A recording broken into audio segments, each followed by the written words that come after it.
Most people think the Appalachian Mountains only hide weather, bad footing, and the occasional bad decision. These files suggested something else, a system that behaved like a service, not a predator. It did not roar, it calibrated, it verified, it enforced rules without announcing them.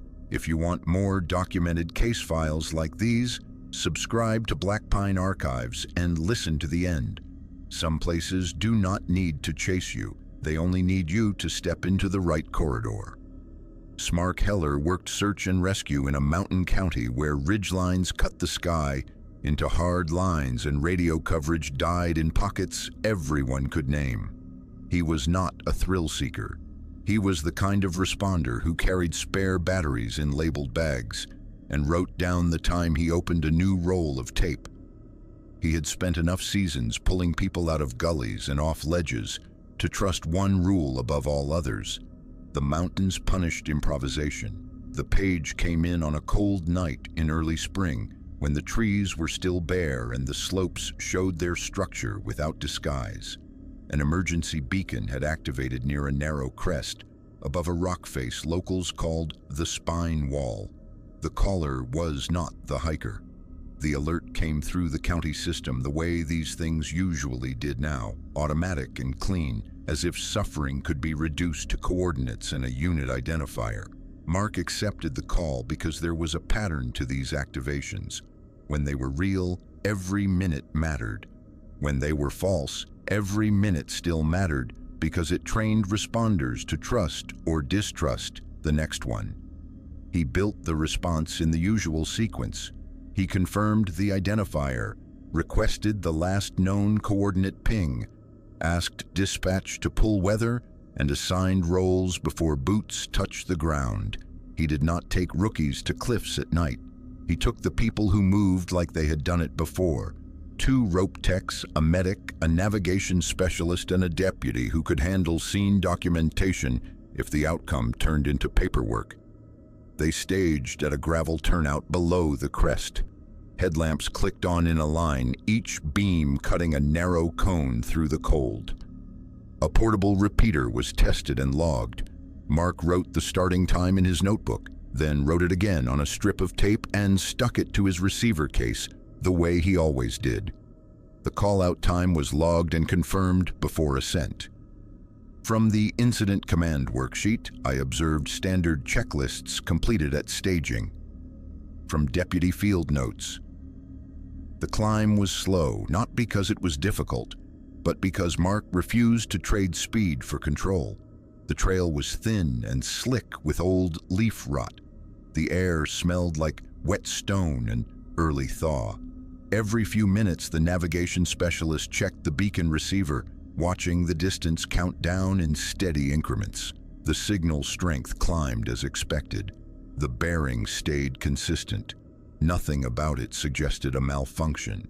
Mark felt a brief relief he did not name, because predictable data meant predictable terrain. Then the receiver closed the last stretch in a way that made everyone slow down. 0 meters. The display did not flicker, it did not hesitate, it settled into 0 the way a system settled into a final answer. There was no cave mouth, no cleft, no seam wide enough for a boot, let alone a body. Only the spine wall, slick and dark, cut by old fractures and lichen lines that looked like scars on skin. My receiver showed 0 meters directly into the rock. From the team leader's incident statement, signal strength increased when I stepped closer to the wall. From the field log, unit technician Mark treated it like a reflection problem at first. A beacon could bounce. A receiver could be fooled by a cliff face the way radios were fooled by ridges. He repositioned the team into a rough arc, spaced them out so bodies did not interfere, and took a slow sweep along the wall. The reading stayed stubborn. 0, then 1, then 0 again, as if the point itself was pinned to the stone and the device was correcting his doubt. The first small wrong detail came from the ground. In the mud at the base of the wall, there were fresh scuffs where the soil had been disturbed and smeared, not by animals, but by something braced and shifting.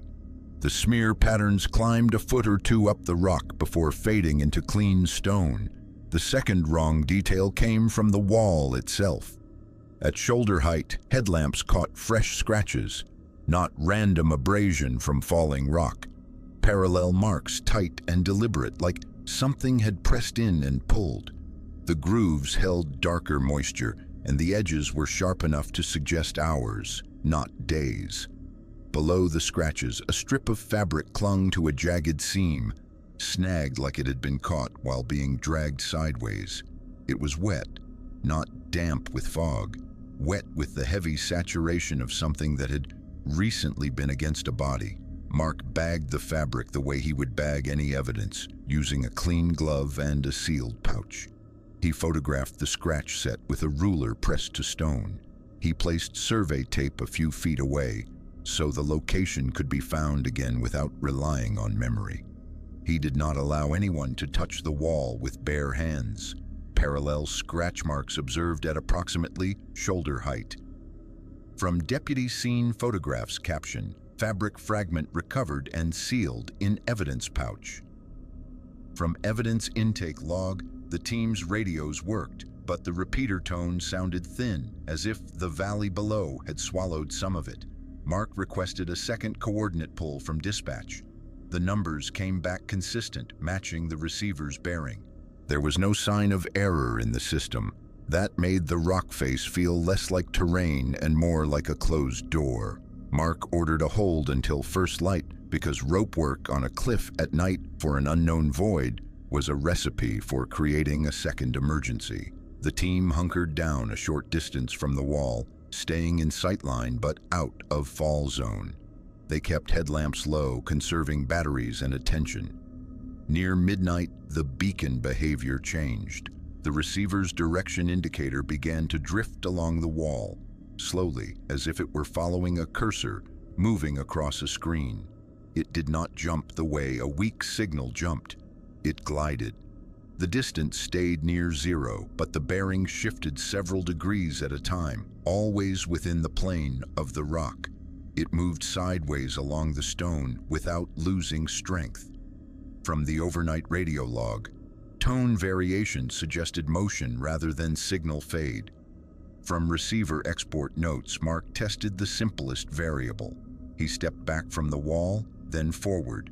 The moment his boots approached the base, the receiver returned to zero and held. When he stepped away, it loosened and drifted again, as if the point preferred proximity and stability, as if it wanted a human close enough to confirm that the system was being observed. A minute later, the navigation specialist noticed the first timing mismatch. The receiver's internal timestamp duplicated a minute.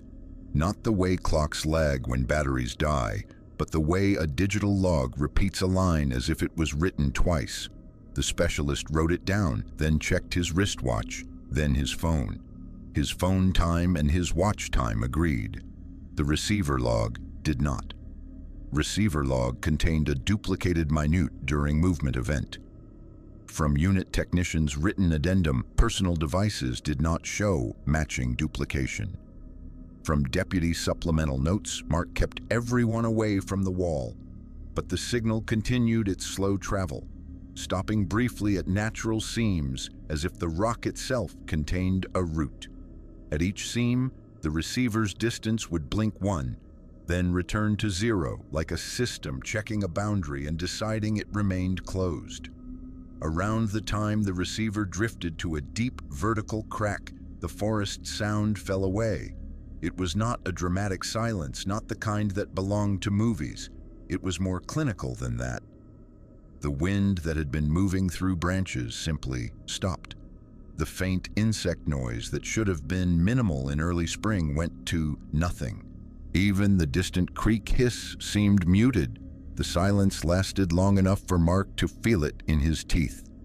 It went quiet in a way that did not match the weather. From the medic's incident note, ambient sound dropped abruptly, then returned without gradual ramp. From audio recorder's summary, when sound returned, it returned all at once, and the receiver's drift stopped as if the system had finished a check. Mark looked for a human reason. He always did. He checked the possibility of a prank beacon, a dropped unit, a malfunction. He thought about a hiker slipping into a hidden crack and getting pinned. He thought about a transmitter bouncing inside dense stone like a trapped signal. Then he noticed something else that made his stomach tighten. The fabric fragment in the evidence pouch had a clean-cut edge on one side, not torn fibers, not snagged rip. A straight slice, as if it had been sheared. It suggested the fabric had not been caught accidentally. It suggested something had been trimmed to leave only a piece behind. Mark held the sealed pouch under his headlamp and could see a faint printed pattern on the fabric, the kind of synthetic weave used in outdoor base layers. The smell through the plastic was faintly detergent-like, too clean for a night on a ridge. Fabric edge showed a straight cut, inconsistent with tear. From evidence review checklist, fragment odor suggested recent laundering or chemical cleaning. From medic observation note, just before dawn, Mark's phone briefly gained a bar of service and then lost it again. In that brief window, a notification arrived and vanished, leaving no record. It was the kind of small digital glitch he would have ignored on a normal call-out. Here, it felt like the same behavior the receiver was showing, momentary permission, then denial. When the light finally turned gray, a deputy brought a portable thermal device. Mark did not expect miracles from it, but he needed an external check, something that could be referenced later if the story left the county and turned into a rumor.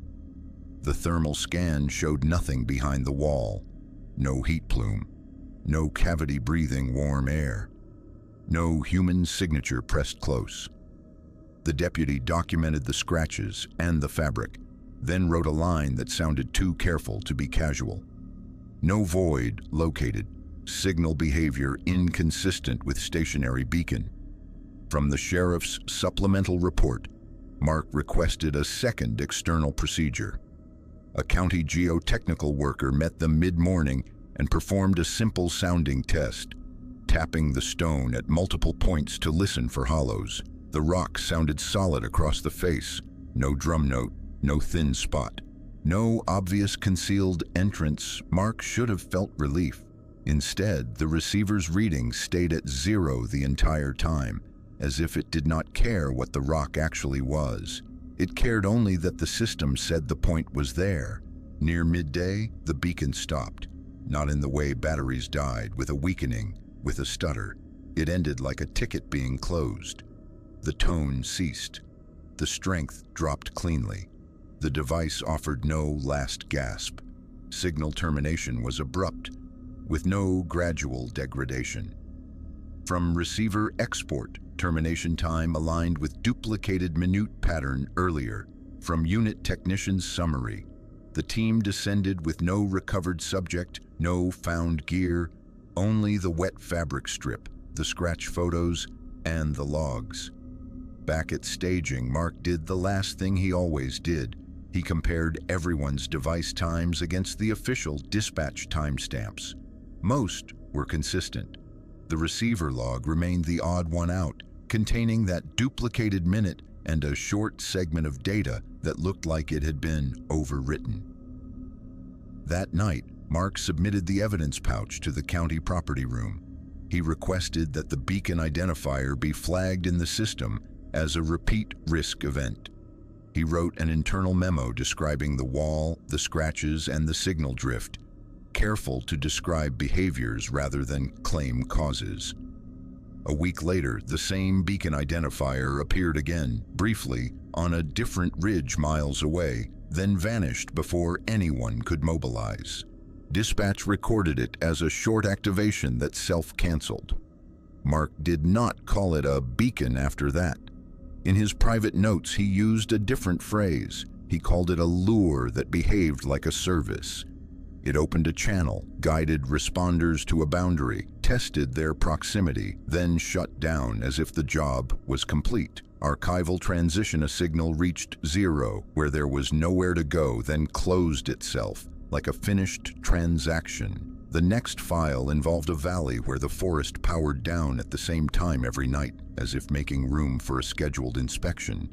Ranger Allison Price collected incident reports the way some people collected weather.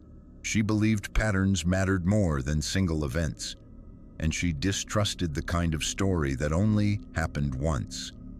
In a district full of campfire rumors and misremembered sounds, she found truth more often in the quiet paperwork, the forms people filled out when they were trying not to sound foolish.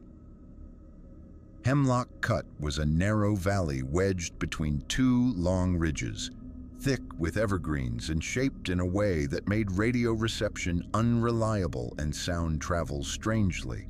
Locals treated it like a shortcut between trailheads. Rangers treated it like a trouble pocket.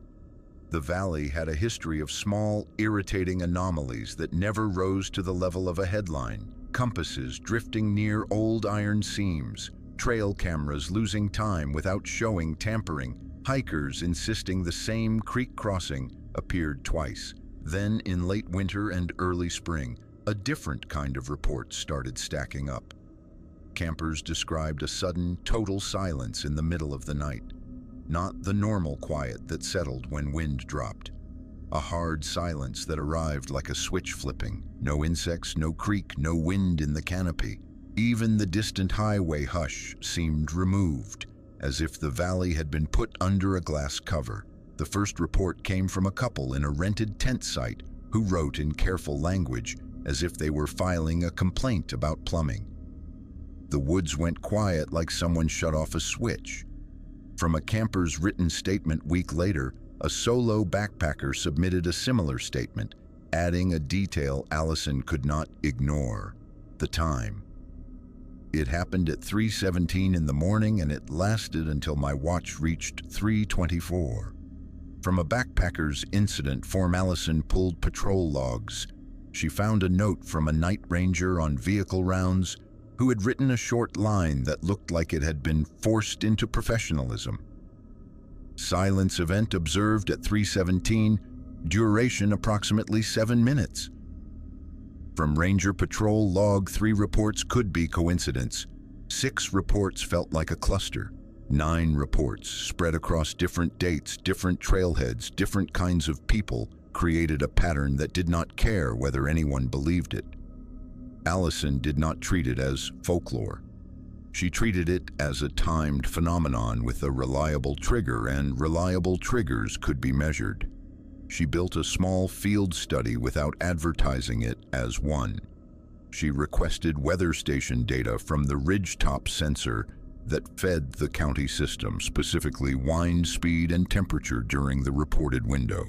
She checked it against the nearest National Weather Service station miles away to rule out a local sensor glitch. She also pulled wildlife activity reports because insects and birds did not go silent unless something disrupted them. Wind above Hemlock Cut continued through the silence windows.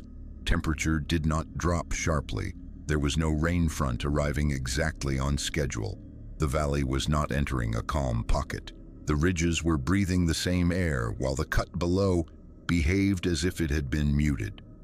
She deployed 2 audio recorders on separate ridgelines, positioned to capture the valley floor from different angles. She synchronized their internal clocks using a GPS time source at staging, then confirmed with a handwritten time check on a simple field sheet. She added a third-time reference with a volunteer observer who would sit in a vehicle at a turnout and mark minute-by-minute notes without relying on electronics. Allison included redundancy on purpose. If something erased one device, a second might keep the shape of the event. The first night of recording produced a normal soundscape: wind moving high needles, a creek running low and steady, distant animal calls that came and went like punctuation. Then the audio floor dropped cleanly into near-zero ambient noise. It did not fade, it cut. 7 minutes later, sound returned all at once, without the gradual swell that usually followed a lull. The creek sound snapped back. The wind in the trees resumed as if a pause button had been released. The devices did not show battery loss. They did not show power interruption. They did not show a file split. The event sat in the middle of an uninterrupted recording like a missing piece that had been removed and replaced with blank space. Audio floor dropped abruptly with no equipment fault indicated. From district equipment check note, return of ambient noise was instantaneous, not gradual. From Allison Price's field memo, Allison sent the files to a small lab at a nearby community college that assisted with search and rescue audio cleanup for missing person cases. The technician who reviewed the files did not label it paranormal. He labeled it anomalous and left it at that.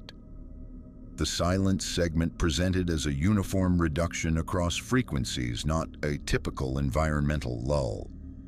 From lab analysis note that gave Allison her first rung on the evidence ladder, independent confirmation from equipment that did not scare easily.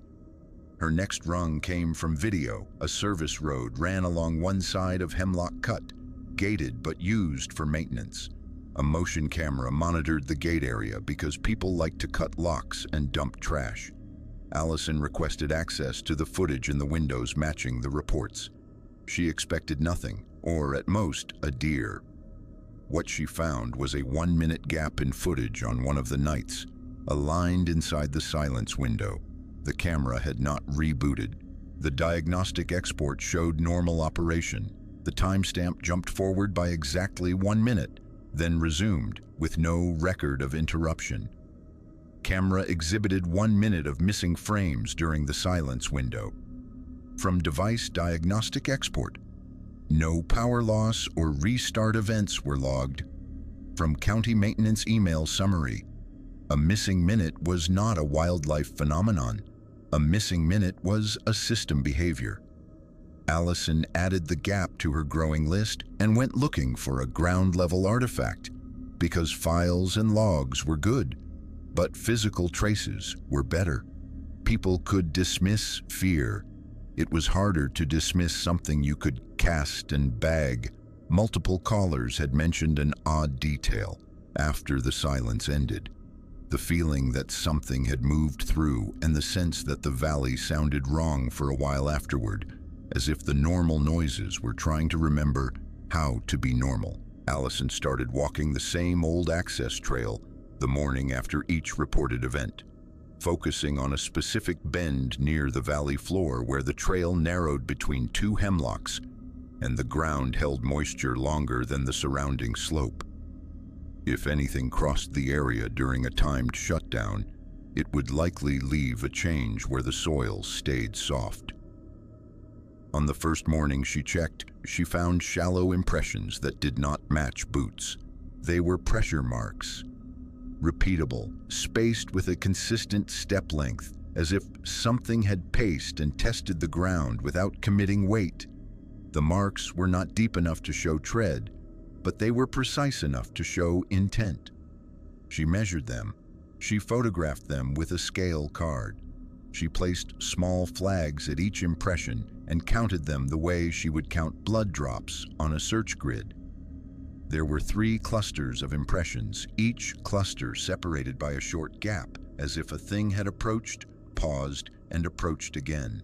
Allison mixed plaster in a field bag and cast 1 impression, not because she believed it would show a footprint, but because she wanted a physical object that could be stored and revisited when memory tried to smooth the edges. Impressions appeared as pressure marks with consistent spacing, not typical boot tread. From Ranger Evidence Worksheet, plaster cast taken from primary mark at bend location. From property intake form, the cast became her close-up object, the thing she could hold.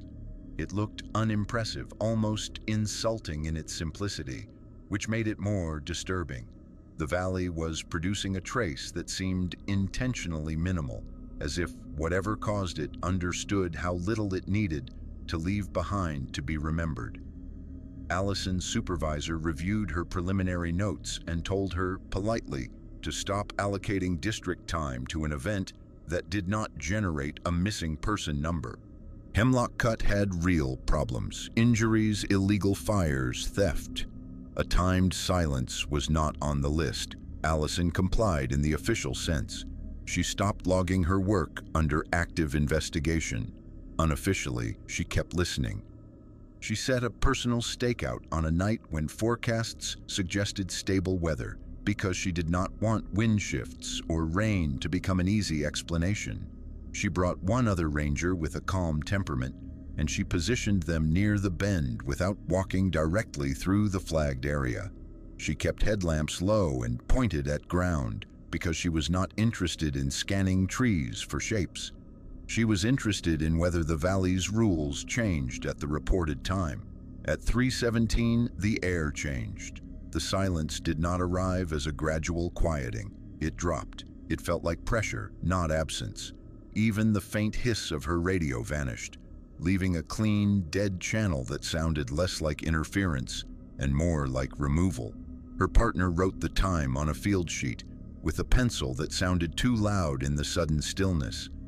Allison kept her eyes on the ground near the bend and watched the leaf.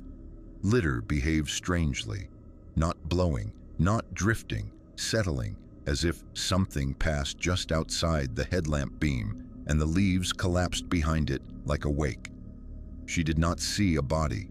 She did not see legs. She did not hear steps. The silence swallowed the cues that made moving things understandable. I felt the silence like pressure against my ears. From Ranger Price's after-action memo, no animal vocalizations occurred during the event, and the return was instantaneous. From Observer's handwritten log, the 7-minute window stretched longer than it should have, not because the clock changed, but because the human brain used sound as a sense of time. Without it, Allison could not feel the minutes pass. She watched her watch face with an irrational intensity, waiting for sound to prove the world had not been unplugged. At 3:24, sound returned in a single moment. The creek resumed. The wind resumed. A distant owl call returned as if it had been paused mid-throat. Allison swept her headlamp over the bend and saw something that had not been there moments earlier. New impressions, shallow and damp, pressed into the softest strip of trail. No approach marks led into them. No exit marks led away. They formed where the ground was easiest to read and stopped at the edge of fir needles where the trail became harder and more resistant to recording. The prints were not deep enough to identify. They were deep enough to prove change. Her partner tried to capture a photo. The phone camera recorded a clean image, then produced a single frame of gray noise, then returned to normal with no obvious reason. The photo metadata showed a duplicated minute. Allison did not mention that detail in the official summary. She knew how it sounded. She attached the metadata file instead and let it speak.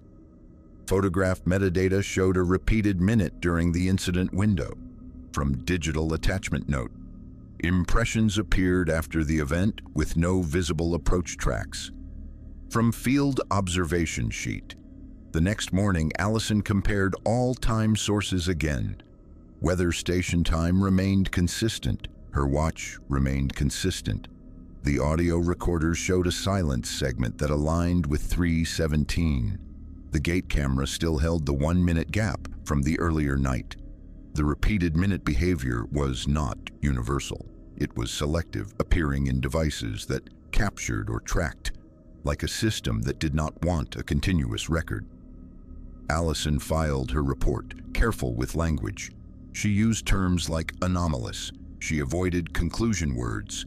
She emphasized that multiple independent observers had logged the same timed event. The report was acknowledged. It was not acted on. Weeks later, a new detail arrived through a different channel. A maintenance worker assigned to the gate road submitted a note that he had found a fresh line of small cuts on a hemlock trunk near the bend, shoulder height, evenly spaced like markers, not deep gouges, more like a calibration mark on wood. Allison visited the site and found them: 3 shallow notches, a small gap, then 3 more. Nearby, a reflective dot the size of a pencil eraser had been placed on a trunk at eye level, the kind used for trail marking, except no one in the district claimed it. The valley was not only shutting down, it was leaving a signature. 3 notch marks, observed, repeated in 2 clusters. From Ranger Price's supplemental note, reflective marker dot present with no district placement record. From maintenance ticket excerpt, Allison stopped thinking of the silence as something meant to scare campers. Fear was messy and unpredictable. The silence was precise. It arrived on schedule. It lasted a consistent duration. It removed sound and sometimes removed a minute of recording, and then left perimeter impressions as if something had done a check and moved on. In her private notes, she wrote a sentence she never forwarded. She wrote that Hemlock Cut behaved like a corridor being cleared, not a place going to sleep. Archival transition Hemlock Cut shut itself down on schedule and left fresh perimeter marks as if confirming passage. The next file began with a hiker stepping off trail by only a few dozen meters and finding a structure that did not allow normal entry. Nathan Cole had hiked sections of the Appalachian Trail for years and never considered himself reckless. He was the type who carried extra batteries, kept a paper map folded in a zip bag, and wrote the day's route on a note card in case his phone died.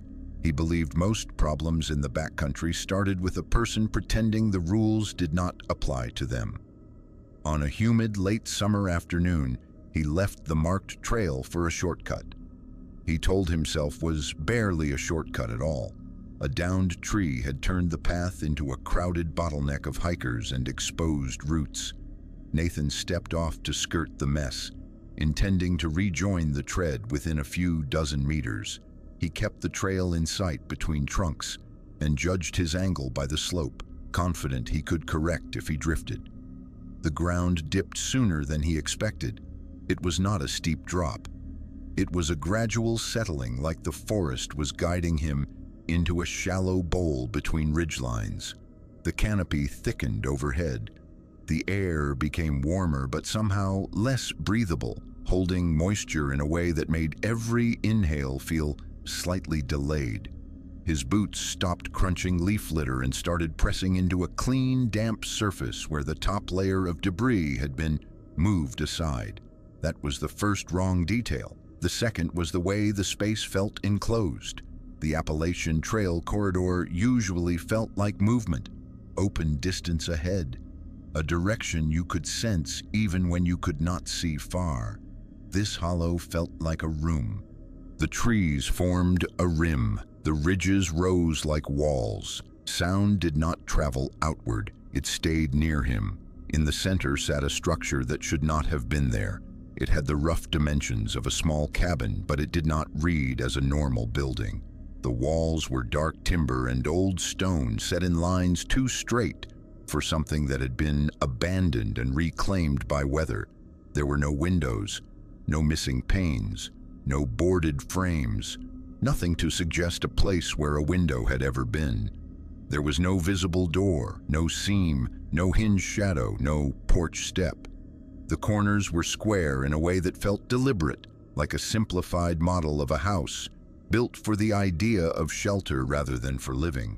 The only opening was a narrow rectangular slot on the side facing the hollow, set at chest height.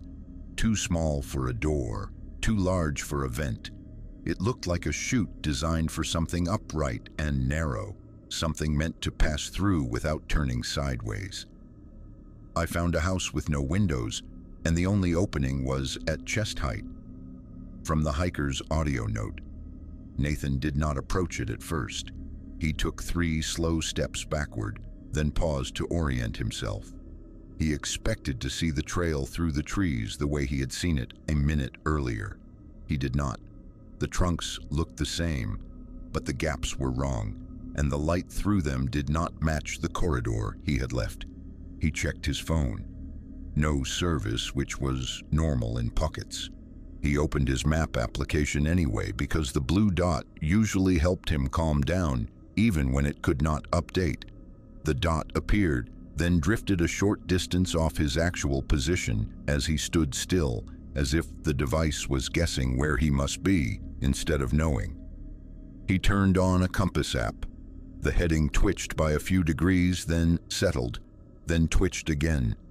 It was not spinning wildly, it was behaving like a system trying to stabilize. Nathan did what careful hikers did when something felt wrong. He looked at the ground. He searched for proof that he could leave the way he came. Around the structure, the leaf litter had been swept aside in smooth arcs, exposing pale soil in narrow lanes that looped and intersected like maintained footpaths. The paths were too clean. Even well-used deer trails still held leaves, sticks, scuffs. These lanes looked brushed, as if someone had taken a branch broom and dragged it with consistent pressure, and they had impressions. Not boot tread, not paw prints. Pressure marks, evenly spaced ovals that suggested repeated weight placed and lifted without forward scuff. No toe dig, no heel drag. Just a pattern of contact, like someone walking carefully, training themselves not to leave a recognizable track. Footpaths around the structure were present but lacked standard tread patterns. From Ranger Site survey, Nathan backed farther away, keeping the structure in view. His mind tried a list of explanations it did not believe. An old hunting blind rebuilt by locals, a strange art installation, a remote utility hut. But those explanations required signs of access. A driveway scar, a tool pile, a door seam, at least a window for light. The structure offered none of that. It looked sealed by design. Then he noticed something else about the opening. Air moved out of it, subtle but steady. It carried a faint mineral smell like cold stone after rain, layered with a sweetness that did not belong in open forest air. The sweetness was not floral. It was more like a clean chemical note, the kind you smelled near certain caves or old concrete basements where moisture and rock made a sterile scent. Nathan recorded a short audio note because he could hear his own voice tight and controlled, and wanted to remember that he had not panicked.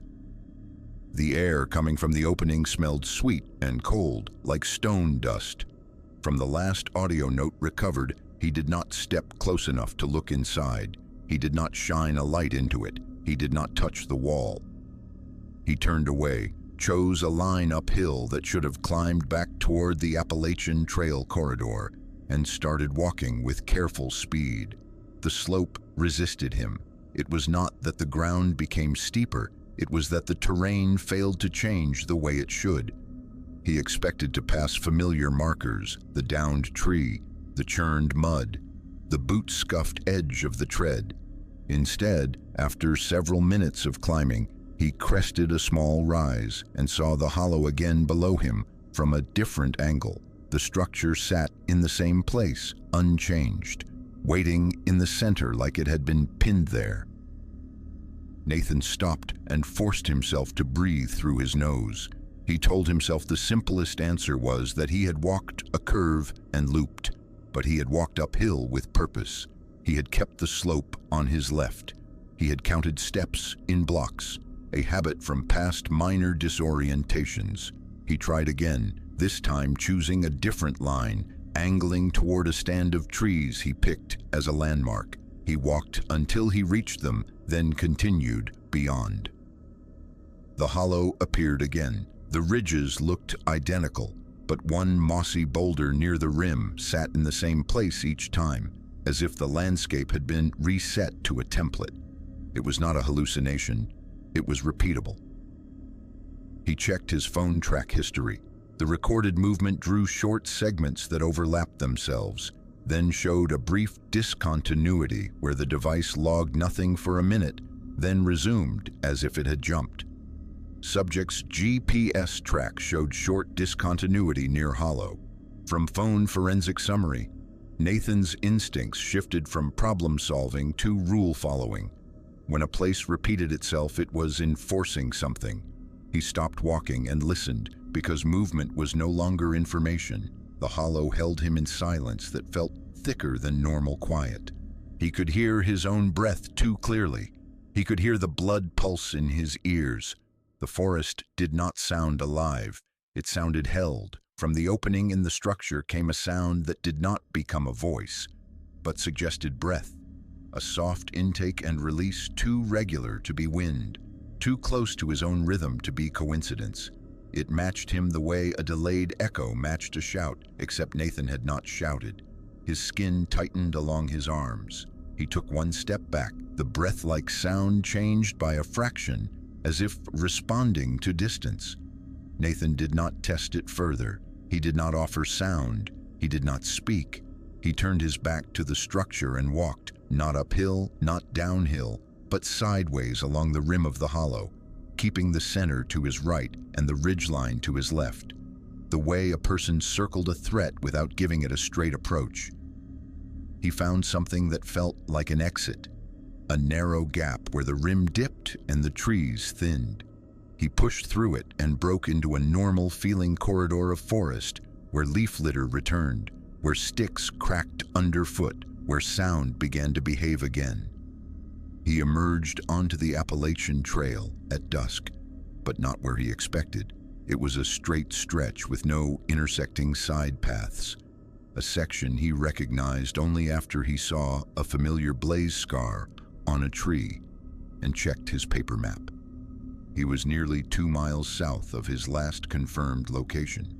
The distance was not impossible over time, but the path he had taken did not support it. He had not walked long enough, and he had not crossed the terrain features that should have existed between those points. He reached a trailhead after dark and filed an incident report the next morning with the district office. He used careful language, unmarked structure, disorientation, repeated terrain, abnormal airflow odor, time discontinuity on his device.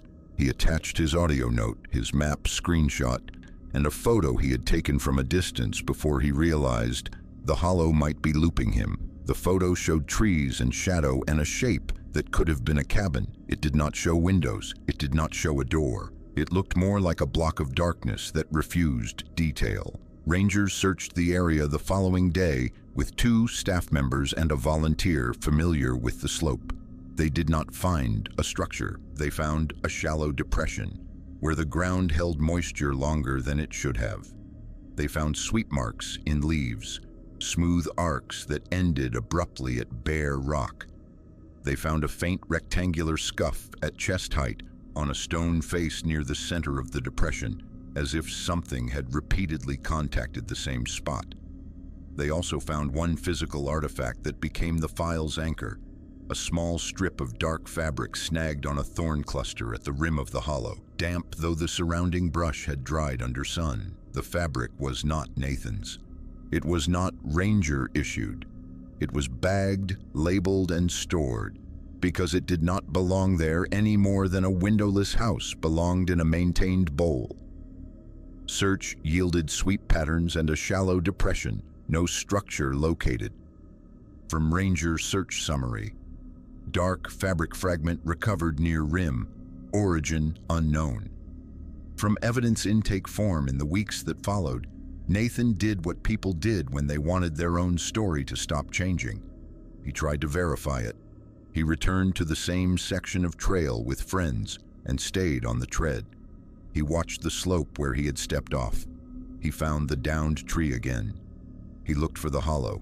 He never saw it a second time, but his phone retained the track discontinuity, a missing minute in the middle of the afternoon, and his audio note retained the controlled strain in his voice when he described the opening and the air. Those were artifacts that did not depend on belief. Nathan stopped taking shortcuts after that. He stopped stepping off trail for convenience. The behavioral change was small but permanent, the kind of change that marked a person who had learned a new rule without understanding why the rule existed. He wrote one line at the end of his personal account that the district did not include in the public version. He wrote that the structure did not feel like a shelter. It felt like an intake, archival transitiona maintained hollow offered a slot instead of a door and repeated the terrain until the subject stopped moving. The next file involved a trail camera that recorded 9 hours of black video while capturing sound as if it were happening inches from the microphone. Jeremy Sutter hunted legally and documented obsessively. He treated the backcountry like a grid of repeating routes, a place that could be understood if you logged enough details and stayed consistent enough to compare one week to the next. He kept a notebook in his truck. He labeled memory cards with dates written out. He recorded weather conditions because wind and rain explain most strange footage, and he preferred explanations that held up under daylight. The creek cut where he placed the first camera was a narrow corridor that funneled deer and small black bear toward a shallow crossing. The banks were steep enough to guide movement. The water noise covered human sound. It was the kind of place where a poacher could set up unnoticed, which was why Jeremy liked it. He believed cameras discouraged bad behavior simply by existing.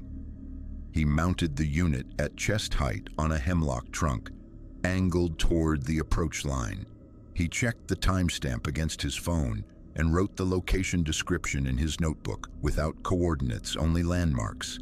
He tightened the strap until it bit into bark. He left. The thumbnails the next morning looked normal. A raccoon, a deer doe, a branch moving in wind. Then he opened the night segment and saw a clean, featureless darkness. It was not underexposure, it was not blur, it was not a lens fogging over, it was a uniform black field, as if someone had pressed a cover directly against the glass and held it there for hours. The timestamp continued. The file size suggested continuous recording. Nothing in the image changed, not even faint compression artifacts from moving shadows. The audio did not match the image. For nearly 9 hours, the microphone recorded wet leaves compressing around the tree, slow steps circling, a pause long enough to make the creak sound louder, then a close exhale directly into the microphone port, so near that the breath clipped the audio like a hand over a speaker. The footsteps resumed, always within a few feet, never retreating far enough to fade. Near the end of the file came a single metallic click, sharp, isolated, not a branch snap, not a button press from the camera itself. More like a latch being tested or a switch changing state. Video was black for the entire night, but the audio sounded like someone was right beside it. From the hunter's written statement, metallic click occurred once, followed by sustained proximity noise. From audio analysis note, Jeremy assumed vandalism and returned to the site immediately.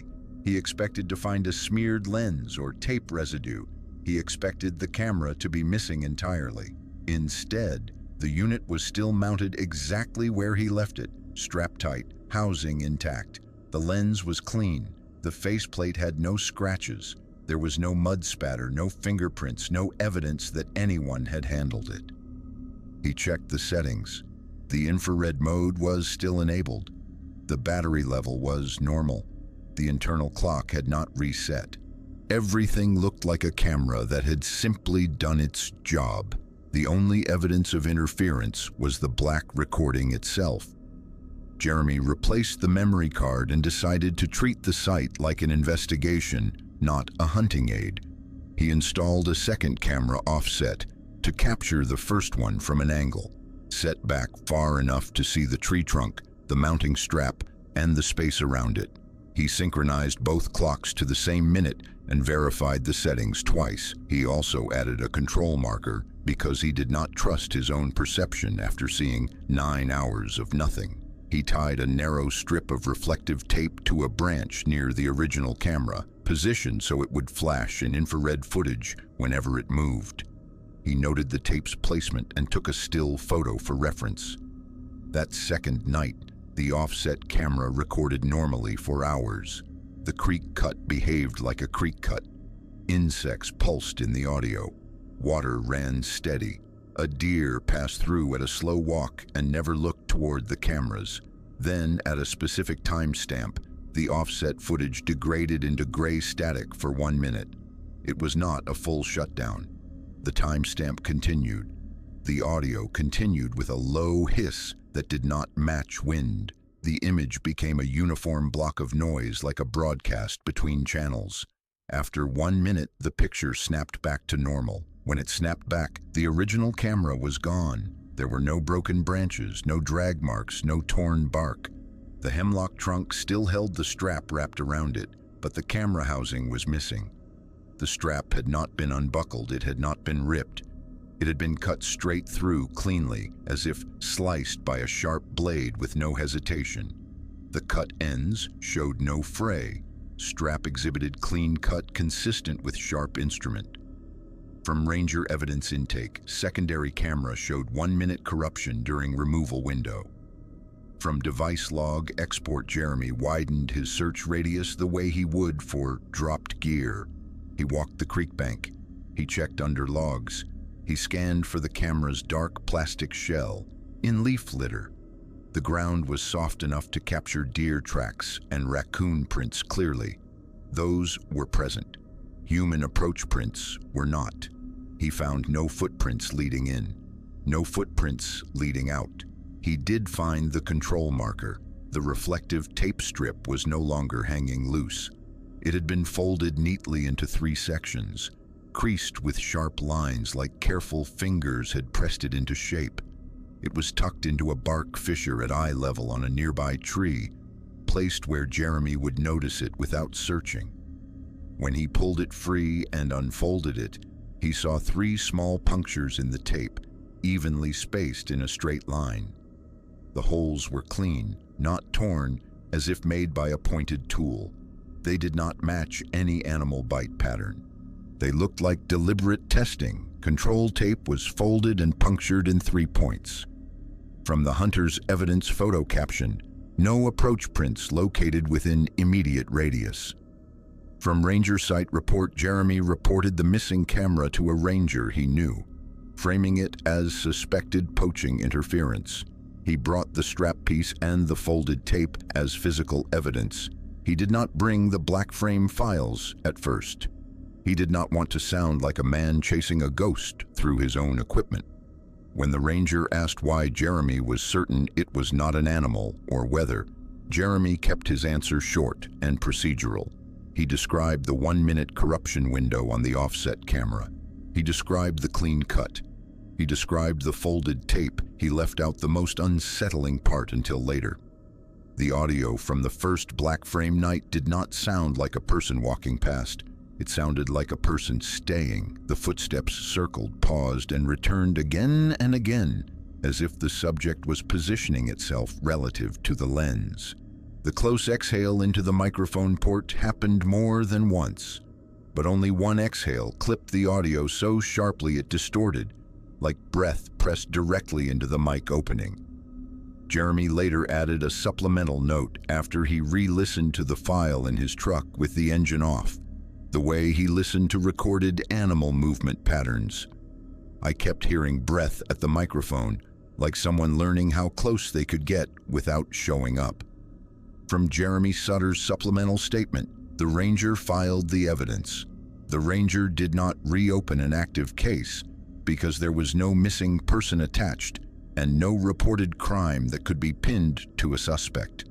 The file became one of those local anomalies that sat in a cabinet and waited for a second incident to justify attention.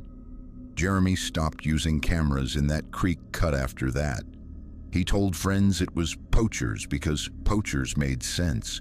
He told himself it was poachers because he needed a category, but he never returned to retrieve the second camera, even though it stayed mounted and continued to record.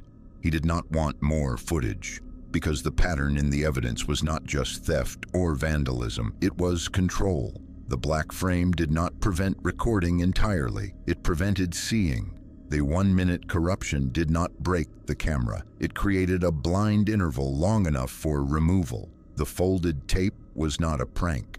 It was a message delivered through an object he had placed as a marker, and the message, reduced to its simplest form, looked like a count. 3 folds, 3 punctures, 1 minute missing.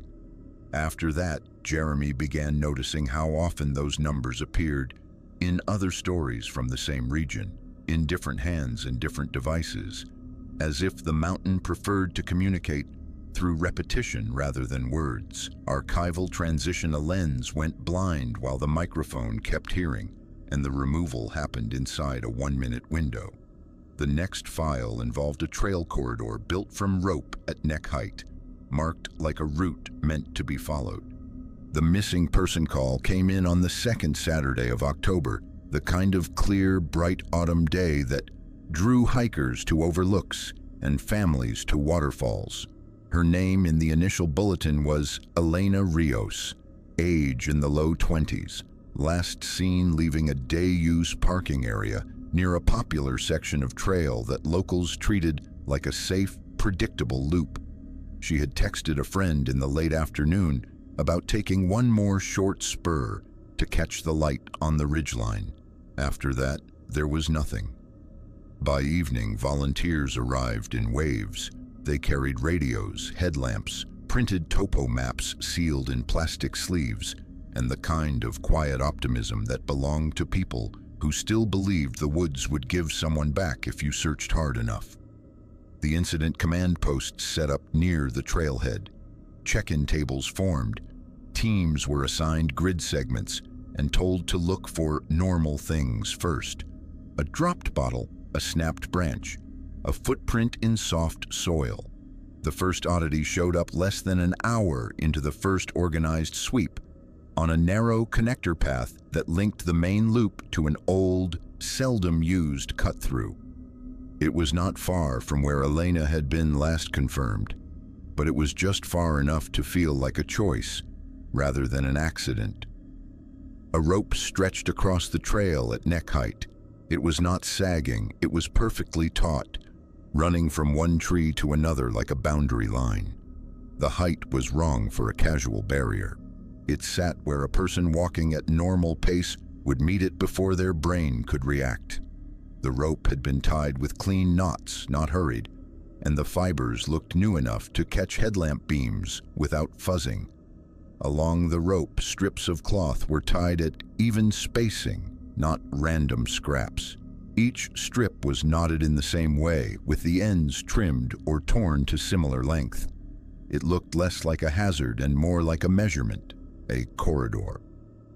Rope was set at neck height, tensioned, with cloth markers at regular spacing.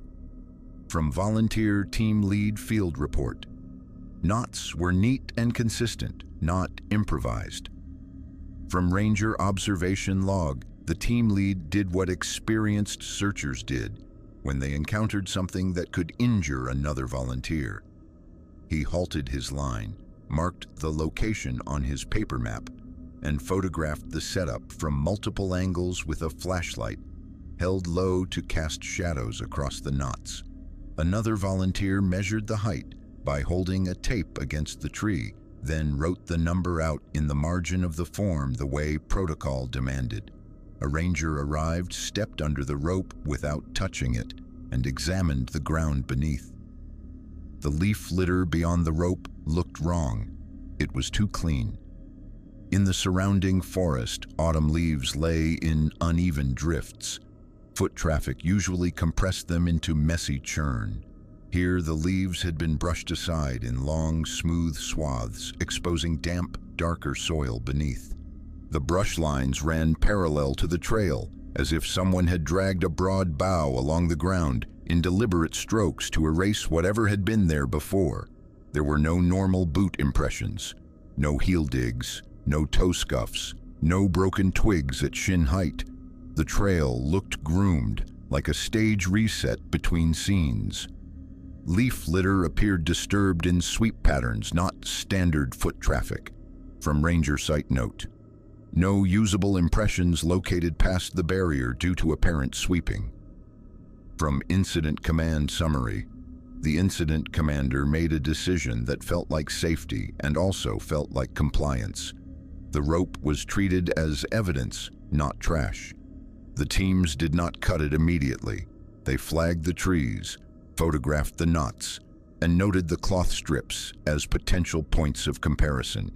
The commander requested a deputy to escort the next search segment into the connector path, partly for authority, partly because nobody wanted to admit how uneasy the rope made them feel. Then the second rope appeared. It was farther in, around a gentle bend where the trail dipped toward a low saddle between rises. The same construction, neck height, taut line, cloth strips at measured intervals. The placement was not random. It guided the eye forward, pulling attention down the corridor like a hand on the back. A third rope followed, aligned with the first two in a subtle curve. Each one narrowed the sense of choice.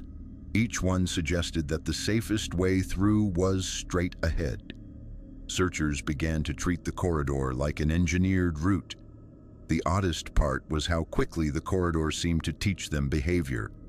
People stopped stepping off trail to look for signs in the brush. People kept their heads forward. People ducked and moved through as if the space had been designed to discourage scanning.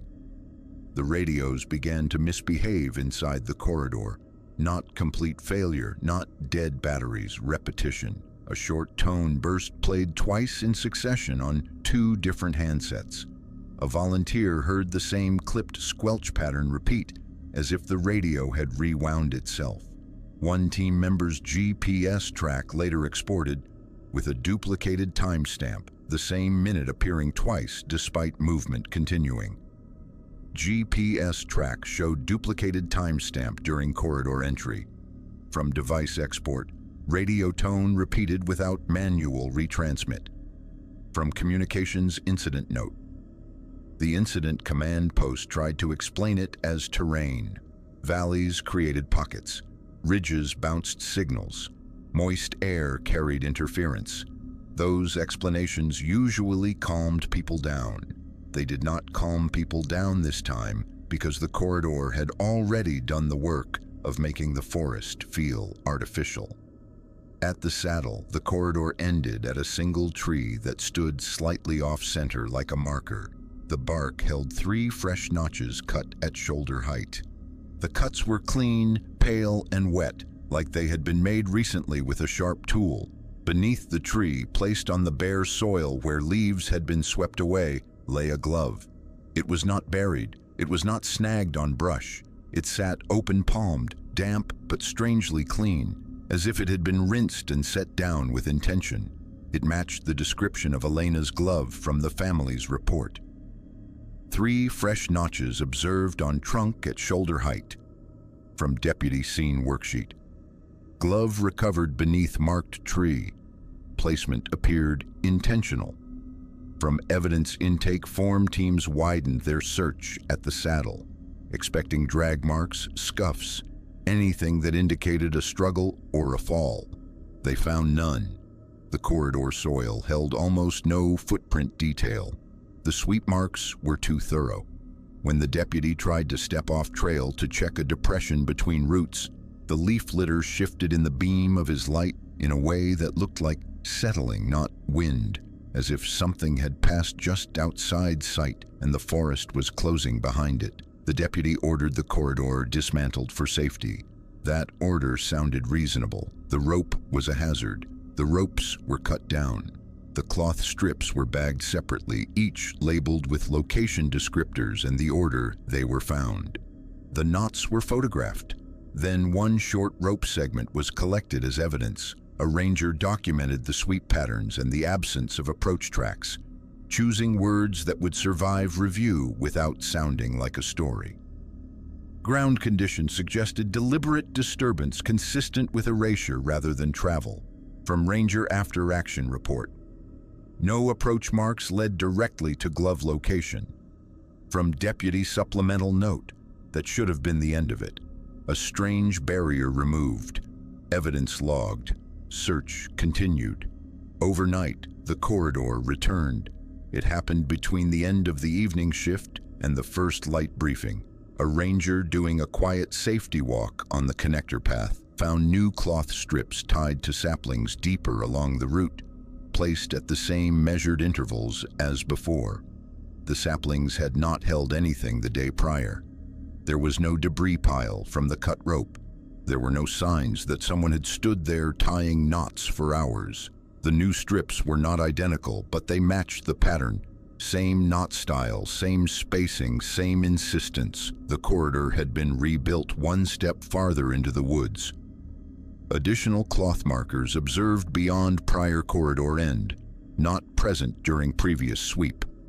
From Ranger morning log, spacing and knotting consistent with earlier barrier. From Incident Command update, the deputy returned and searched for signs of trespassers. No cigarette butts, no boot tracks, no vehicle presence on the nearest service road.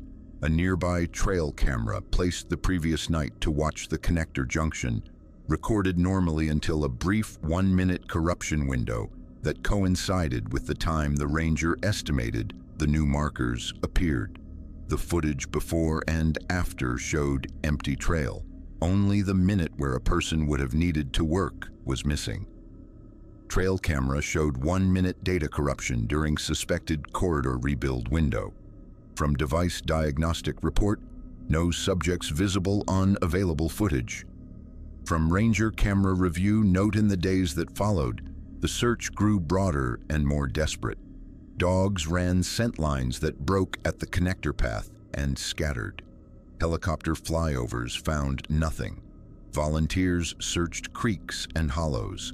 The corridor itself became a topic nobody wanted to discuss openly because discussion sounded like superstition and superstition sounded like failure. But the evidence bag told a quieter story. The rope fiber analysis came back as modern synthetic, cleanly cut. The cloth strips were a mix of materials, some torn from shirts, some from towels, none clearly matching Elena's clothing, except the recovered glove itself.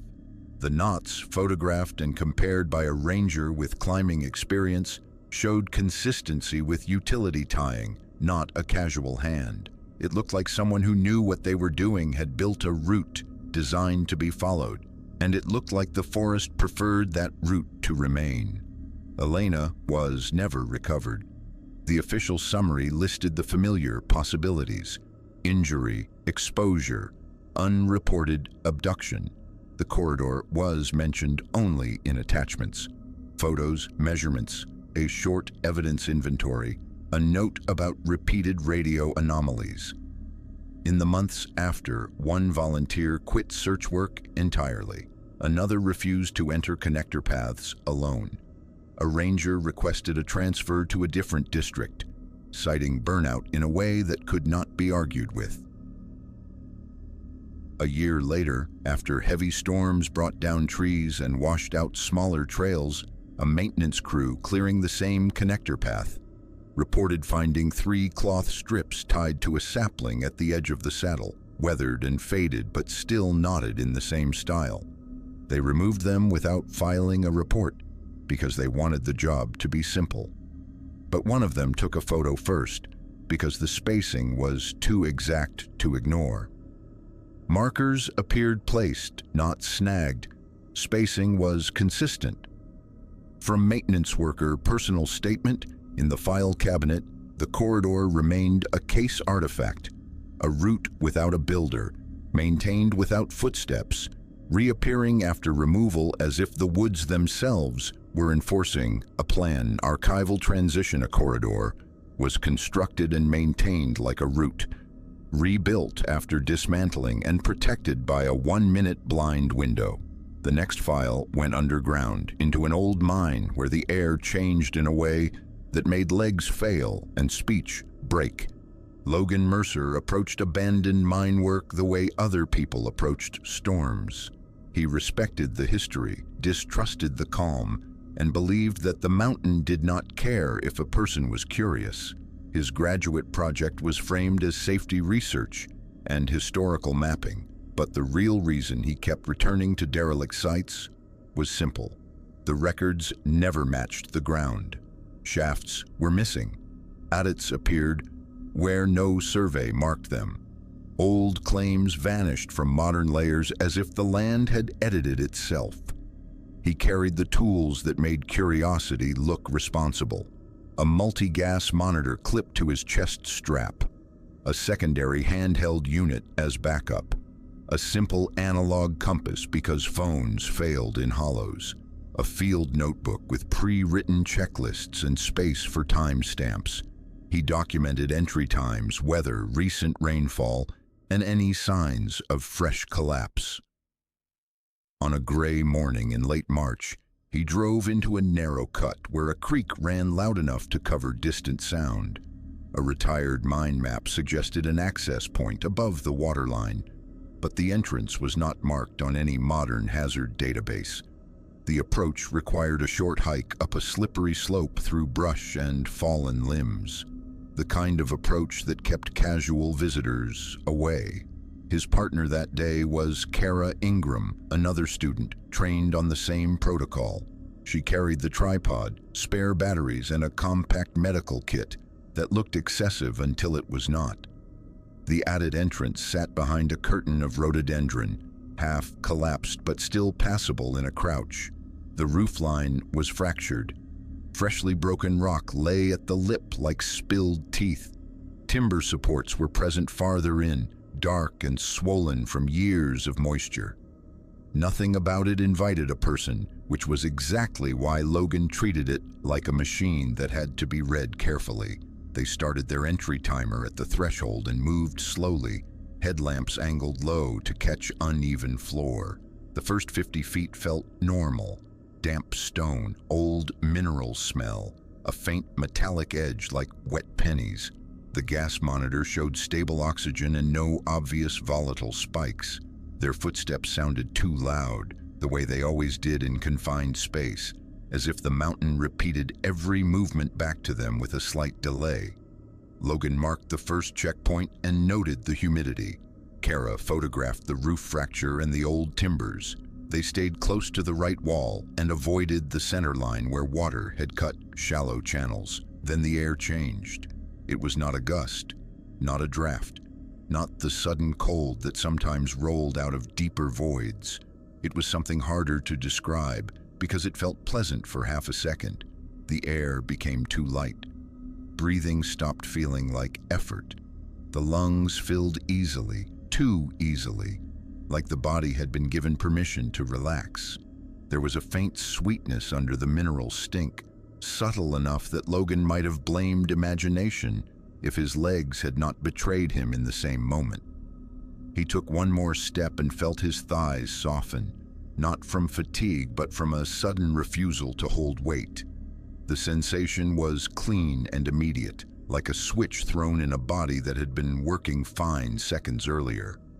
Kara spoke a routine check-in phrase they had practiced, but her words came out smeared, consonants slipping as if her tongue had forgotten how to shape them. Logan heard it and felt a cold layer of alarm settle under the odd comfort of the air. Air felt sweet and too easy to breathe, and my legs went soft. From Logan's field voice memo. Both subjects exhibited sudden weakness without exertion increase. From incident medical note, Logan did what protocol demanded. He called a retreat without debate. He signaled with a hand motion because sound inside the adit suddenly felt unreliable, like it did not travel the way it should. He turned first, intending to lead them back along the same safe line. That was when the slope felt different. The adit had been a gentle downward grade, enough to carry seepwater toward the entrance. Now the floor seemed steeper, as if gravity had been adjusted by a degree. Logan felt it in the way his boots slid on damp grit, and in the way his body wanted to sit down right there, as if the easiest solution was to stop moving. He forced himself to keep stepping, one deliberate movement at a time. He focused on the count of his breaths to avoid the sweet ease that wanted to pull him into stillness. Their headlamps swung across the left wall as Kara stumbled, catching something that made both of them stop. Handprints, fresh palm impressions pressed into the rock at chest height, spaced as if someone had used the wall to climb upward on hands and knees. The rock surface was usually dusted with pale film and scattered grit. These prints looked wet, not dusty. The shape of fingers and heel of the palm darkened as if skin had just been there. There were no supporting signs a person should have left. No disturbed dust around the prints, no knee marks, no scuffs, no boot tread leading to the wall. The floor beneath was intact, the dust layer unbroken except where Logan and Kara had stepped. Only palms. The prints continued in a line deeper into the adit, angling upward along the fracture seam like a root. Fresh palm impressions observed on rock face, surrounding dust undisturbed. From site photo annotation. No knee prints or approach scuffs consistent with crawling. From ranger consultation note, Logan tried to photograph them with a scale reference. His hands shook, not from fear exactly, but from the mismatch between what his eyes recorded and what the ground refused to show. Kara held the light steady and captured multiple angles. Logan glanced down at his gas monitor, expecting it to tell him the truth in numbers. It did not. Oxygen was stable, carbon monoxide stayed low, hydrogen sulfide stayed at baseline. The volatile organic reading did not spike, the monitor did not beep. The backup handheld unit confirmed the same. The tools insisted the air was safe. The bodies insisted it was not. Gas monitor showed no threshold breach at time of symptoms. From instrument log, no alarm events recorded during exposure window. From device export summary, Logan understood enough physiology to know that sweet air and sudden weakness could be a warning in disguise. Some gases sedated before they killed. Some environments tricked the brain into calm. And a mind did not need a monster to end a life. It only needed a person to sit down and stop moving for a few minutes. He did not wait for a second confirmation. He grabbed Kara's elbow and guided her out. They moved in short, stubborn steps. The closer they got to the entrance, the heavier the air seemed to become again, returning to its normal, damp resistance. At the threshold, cold daylight hit their faces. Logan took a breath outside and felt the difference immediately. The sweetness vanished. The ease vanished. His legs steadied. Kara's speech returned in clean shapes. Their pulse rate stayed elevated but manageable, the way it did after a sudden adrenaline surge. They moved 10 yards downslope to a flat patch of earth and sat with their backs against a boulder. Monitors still clipped on, still reading safe. The creak noise returned. Wind moved through bare branches. Insects were absent because the season was early, but the world sounded alive again. The mind behind them did not. Logan recorded a voice memo while the memory was still sharp. He kept his tone controlled, the way he had learned to write incident logs that people took seriously. Symptoms resolved within minutes of exit. Monitors remained normal. From field log entry, we observed wet palm impressions with no associated track disturbance. From project report draft, he filed the report with his faculty supervisor and attached everything: time stamps, monitor exports, photos, and a short narrative describing sudden weakness and slurred speech. The supervisor replied with the kind of caution that protected institutions: do not re-enter. Report to the State Mine Safety Office. Treat as potential atmospheric hazard regardless of monitor readings. The state office took weeks to respond, then forwarded the file to a regional inspector already overbooked with collapses and illegal dump sites. When the inspector finally visited, heavy rain had passed through the area. The slope was looser. The entrance looked more collapsed than before, as if additional rock had shifted at the lip and slid down like a hand closing. The inspector could not access the depth where Logan documented the prints. He photographed the new collapse and closed the case as a hazard site requiring warning signage. No further action, no explanation. Entrance condition prevented access beyond initial passage. From state inspection note, site classified as unstable, entry not advised. From hazard registry update, Logan never went back. He stopped including that adit in his mapping proposals. He did not talk about it at conferences. He stored the photos in a folder labeled with coordinates and date, like any other data set. But in the private notes he kept separate from academic submission, he wrote a single line that did not belong in a safety paper. He believed the air had not tried to poison them. He believed it had tried to soften them, gently, like a system lowering resistance until stopping felt reasonable. Archival transition, the mind did not choke them, it calmed them. The next file returned to the surface, to a rental cabin that was locked and untouched, yet already warm as if someone had been inside moments earlier.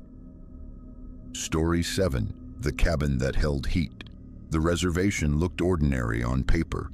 A week in the mountains, a reputable listing, a clean check-in packet with a code for a keypad lock, and a set of rules that read like every other short-term rental rule sheet. The couple had chosen it for the kind of quiet that felt earned. No crowds, no schedules, only cold air and a wood stove. Their names were Hannah Voss and Daniel Mercer, both accustomed to city noise and to sleeping through it. They arrived just before dusk, their tires crunching over gravel, the last stretch of road climbing through bare hardwoods and scattered evergreens.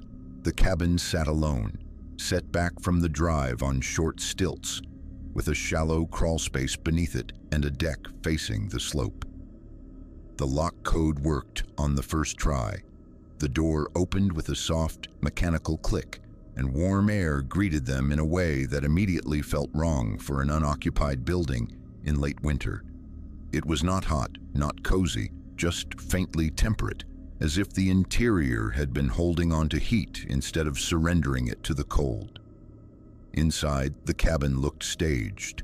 Folded blankets on the couch, a printed welcome card on the counter, 2 mugs turned upside down on a dish towel. The smell was the next detail Hannah noticed. A trace of old smoke and dry wood, not fresh enough to be today, not stale enough to be last month. Daniel's attention went straight to the stove. It sat centered in the main room, iron black with a glass door, exactly the kind of stove listings used as a selling point. He crouched and placed the back of his fingers near the metal. He flinched. The stove held warmth, not in a vague way, but in the precise way a thing felt after a fire had died down recently. Daniel opened the door carefully and found ash that still looked soft and loose, not compacted and cold. He lifted the poker and disturbed the bed lightly. A faint breath of heat rose.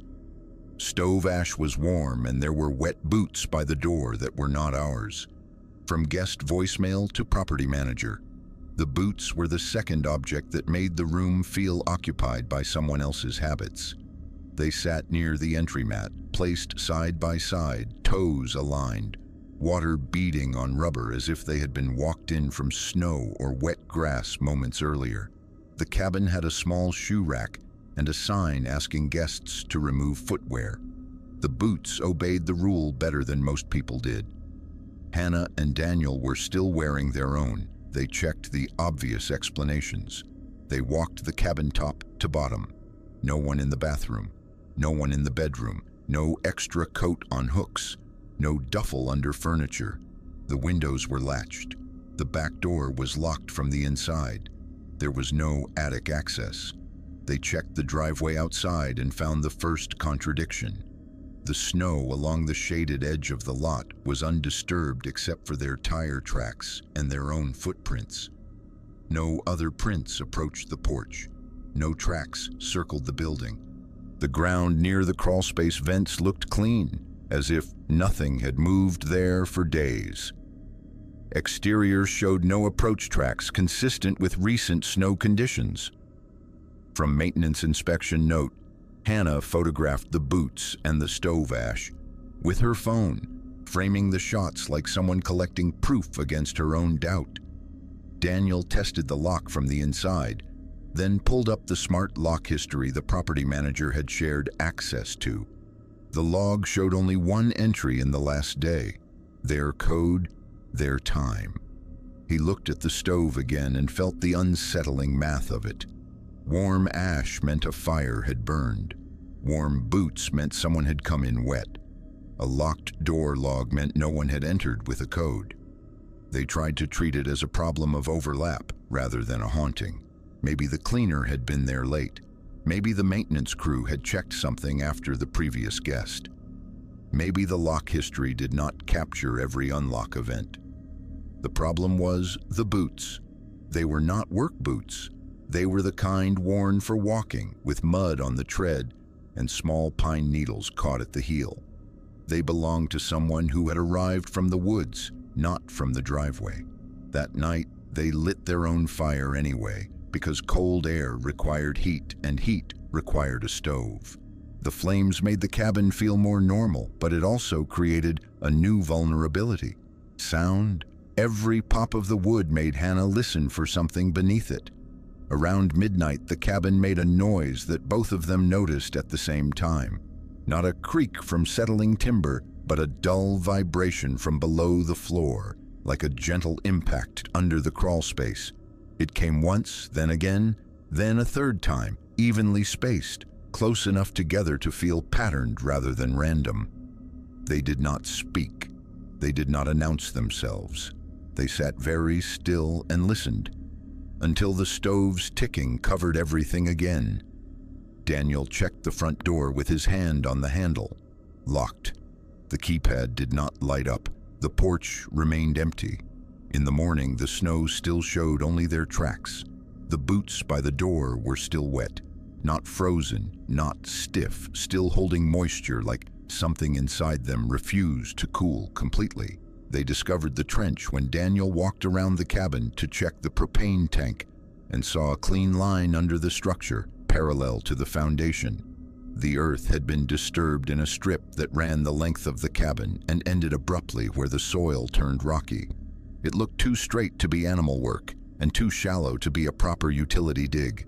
It resembled a path made by something dragged, or a channel opened and then closed in places like an unfinished job.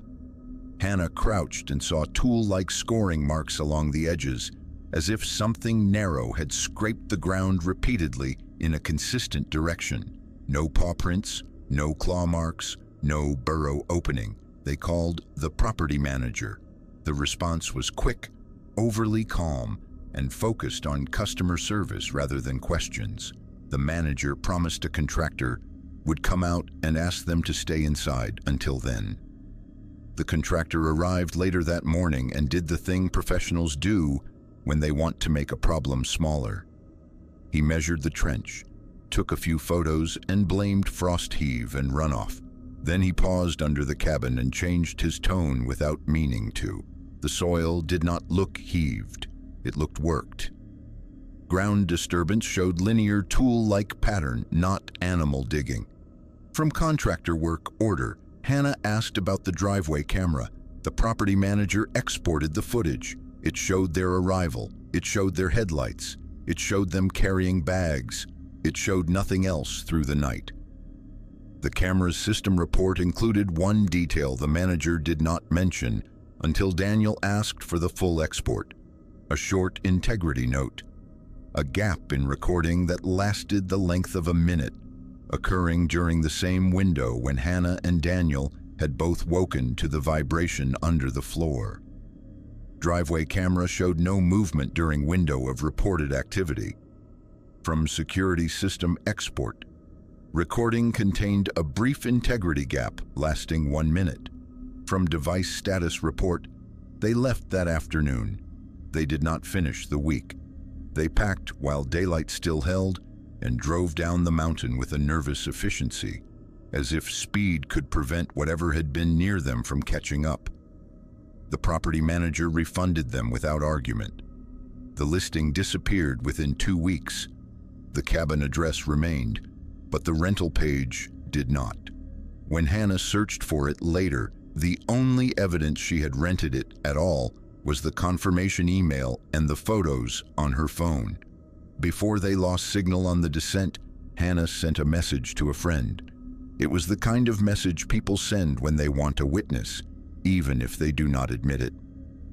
It felt like the cabin was being prepped, like someone was maintaining it for a different guest. From text screenshot provided to investigators' archival transition. The cabin was locked, but it held warmth like a recent presence. The next file involved a recovered backpack and a receipt dated tomorrow, alongside a synchronized map error across multiple devices. The missing person bulletin listed a teenager and a trail section that locals treated as safe. A short out-and-back route, a creek crossing with a wide gravel bar, a place where families took photos and left with wet shoes and no consequences. His name was Eli Warren.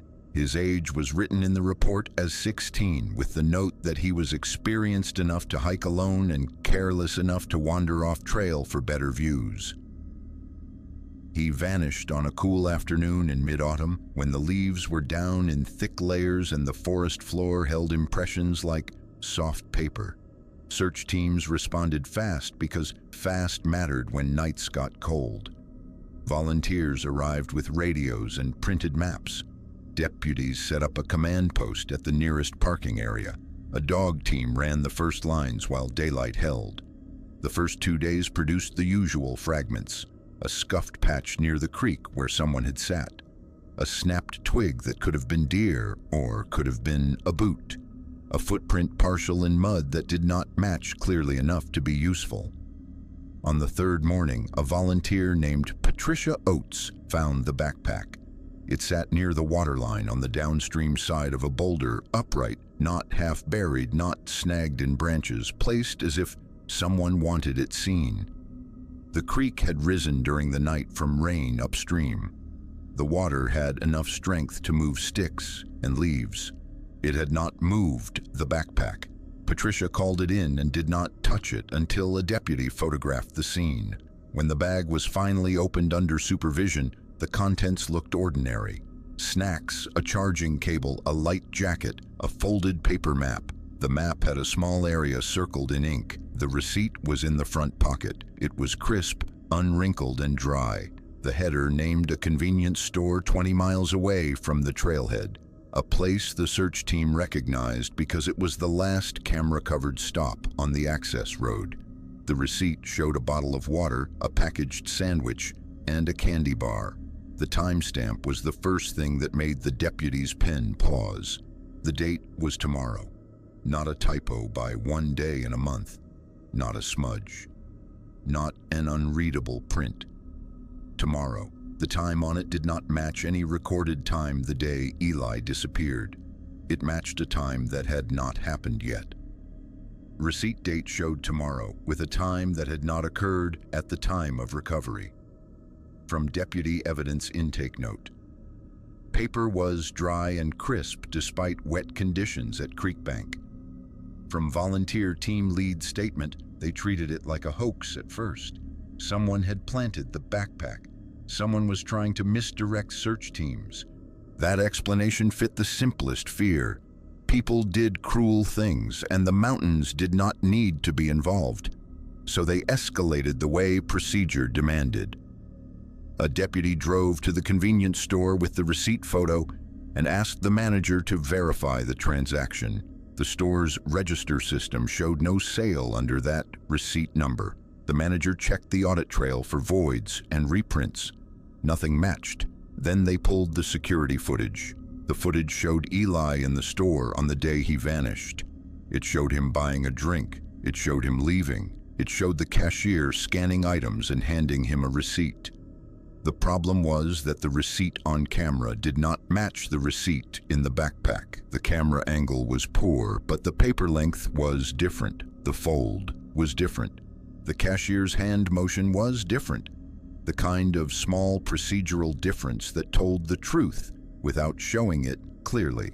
The manager printed an internal report and handed it over as if trying to be helpful without being responsible. The report included a system note that looked like a minor glitch. A 1-minute time desynchronization event recorded shortly after Eli left the store. Store system showed a brief time desynchronization event lasting 1 minute. From point of sale audit printout. No transaction matched the recovered receipt number. From store manager written confirmation back at the command post, search leaders tried to anchor the backpack's location with coordinates. 3 separate GPS devices were used: a deputy unit, a volunteer handheld, and a mapping tablet in the incident trailer. All 3 devices produced the same failure within seconds of each other. Not a normal loss of satellite lock, where the unit searched and drifted. The screens froze, then displayed a location error, as if the point itself could not be held in memory. One device displayed a distance reading that dropped toward 0 and then refused to stabilize, as if it was trying to point into the ground rather than onto it. The volunteer who held the handheld unit later described a strange certainty. The device knew where it was and simultaneously insisted it was not allowed to say. All mapping devices displayed synchronized location error at the recovery site. From Incident Command technical log, it felt like the point would not stay pinned, like the map rejected it. From volunteer GPS note, they marked the location the old way, flagging tape on branches, a stake near the boulder, photos with recognizable landmarks, the split trunk of a hemlock, the scar on the rock face, the shape of the gravel bar. Then they widened the search. They found something else within the hour, higher up the bank. 3 small notches in a tree at shoulder height, fresh enough to show pale wood beneath bark. Below the notches lay a flat stone with a smear of mud shaped like a partial shoe print, but the tread was too indistinct to match. It looked like a place where someone had stopped and pressed down deliberately. No approach trail led to it. Leaf litter around it had been brushed in a smooth arc, like a clean sweep rather than a scramble. The dog team refused to cross the line of brush marks. The handler documented the behavior the way professionals did when they did not want to use dramatic language. The dogs pulled hard in other directions. At the brushed line, they slowed, sniffed, and backed. K9 team exhibited refusal behavior at brushed boundary line. From K9 handler report, fresh notches observed in tree above recovery site, count 3. From deputy's supplemental note, the backpack was processed for prints. It carried partial smears consistent with handling, but the most distinct set did not match Eli's known prints from school records. The inside of the front pocket, where the receipt was found, held a faint residue like damp paper had been placed there and then removed repeatedly, leaving fibers behind.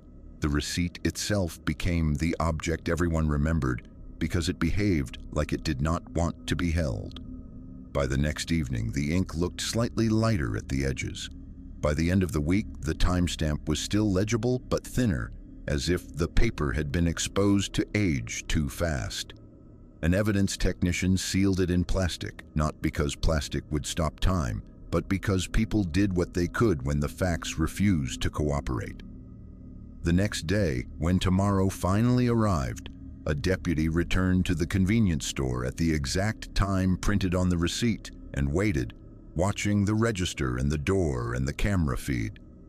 No one made that purchase. No water, no sandwich, no candy bar.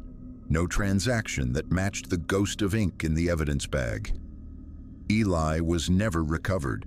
The search ended the way searches often ended in mountains, quietly, painfully, with a sense of unfinished arithmetic. The case file remained open with one piece of paper inside it that insisted the future had already happened. Recovered receipt contained future date. Verification attempts produced no matching transaction.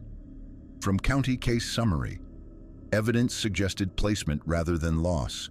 Recovery conditions inconsistent with stream transport. From search operations after action review, archival transition a backpack. Returned from the creek with a receipt that belonged to a day not yet lived. The next file followed footwear impressions to an edge, then watched them continue up a vertical wall as if gravity had been rewritten. The backpack surfaced on the 3rd day After the rain had done what rain always did in the mountains, blurred the soft evidence, moved the light debris, and made every search decision feel urgent. The missing teenager had been gone long enough for hope to thin, but not long enough to become routine. His name was Eli Warren, 16, local, familiar with trail rules. In the loose way teenagers were familiar with rules. He had told a friend he was going to the creek crossing and back before dark. He did not come back. The search expanded from the parking area in a disciplined grid. Volunteers walked shoulder to shoulder with flagging tape. A county deputy ran check-ins on the radio. A dog team worked the edges where scent held best. They treated the trail like an equation with a solvable answer. Then the creek made the first decision for them.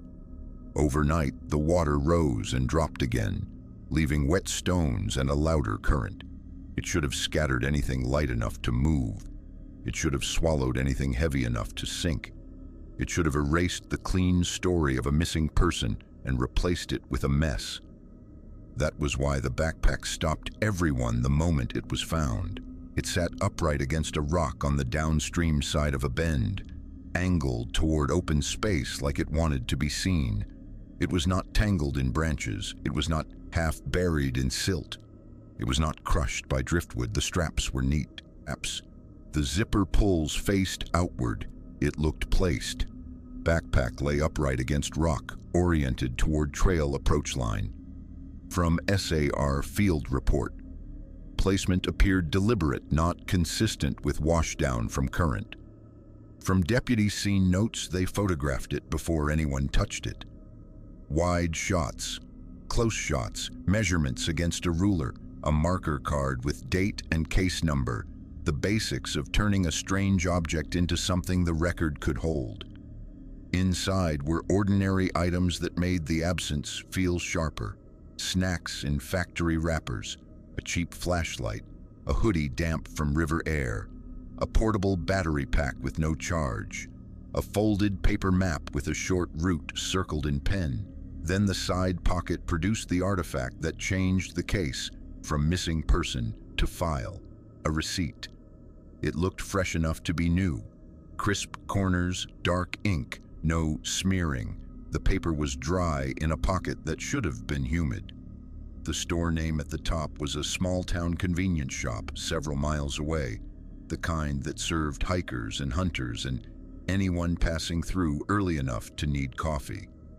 The printed date was the next day, not the same day with a wrong hour, not a month error, not a faint smear that could be misread.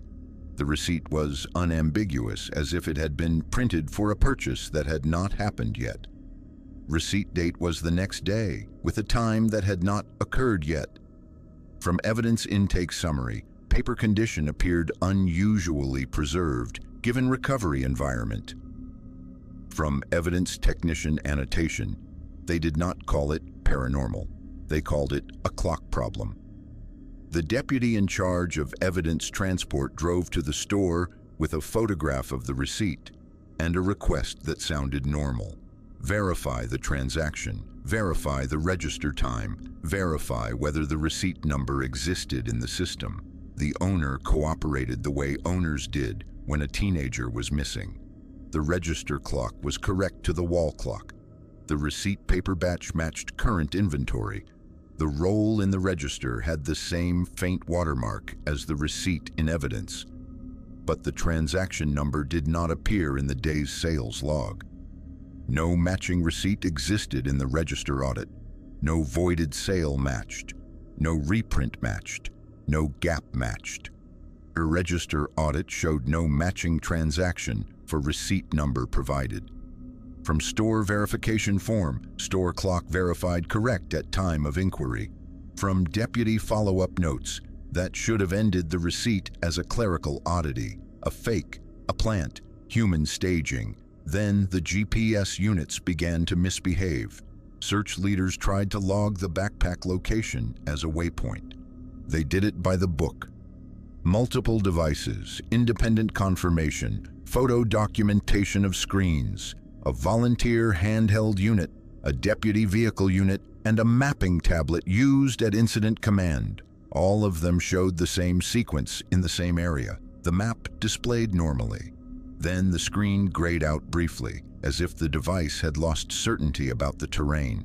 Then the map returned with the position shifted slightly uphill, not by yards that made sense, but by a small, consistent correction that implied the device had snapped to a different point. For a fraction of a minute, one device displayed coordinates as zeros before snapping back to a normal readout. Another device displayed a duplicated minute in the timestamp for the saved waypoint. The third device recorded a clean 1-minute gap in the track log during the moment the waypoint should have been saved. It happened quickly enough that anyone could have blamed nerves. It happened consistently enough that no one could. Multiple GPS units showed brief coordinate null, then drift correction. From SAR TechNote, extracted track files contained duplicated minute stamps during waypoint save. From device log export, they photographed the screens. They captured the track logs. They wrote it down while it was still happening, because that was what trained people did when reality refused to hold still. Then they tried to reproduce it. Later that afternoon, a deputy walked the same devices a quarter-mile away from the creek. No glitch, no grayout, no coordinate zeros, no duplicated minute. The devices behaved like devices again. They returned to the creek bend. The glitch returned. Anomaly did not reproduce outside immediate creek area.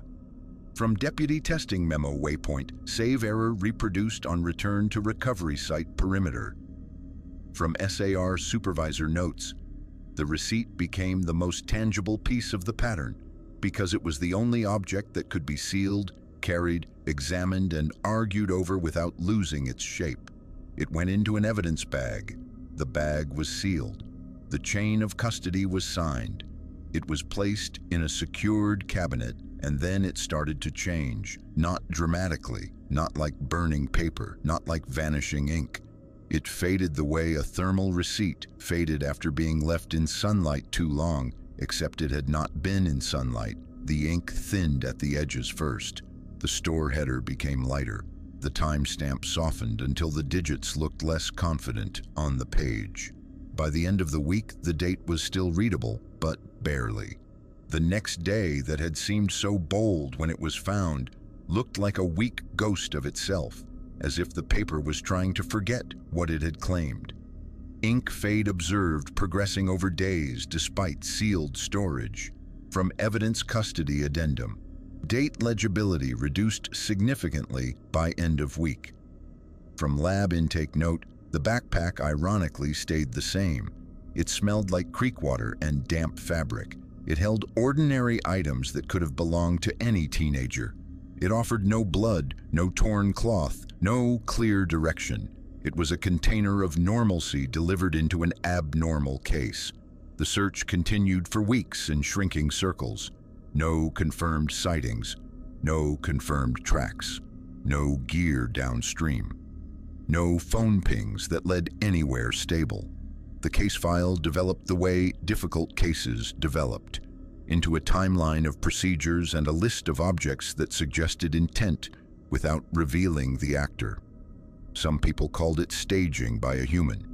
That explanation allowed anger, which felt better than uncertainty. Others called it coincidence. That explanation allowed sleep. The team lead who closed out the operational phase did not choose a theory. He wrote one line that sounded like a professional trying to be careful and failing.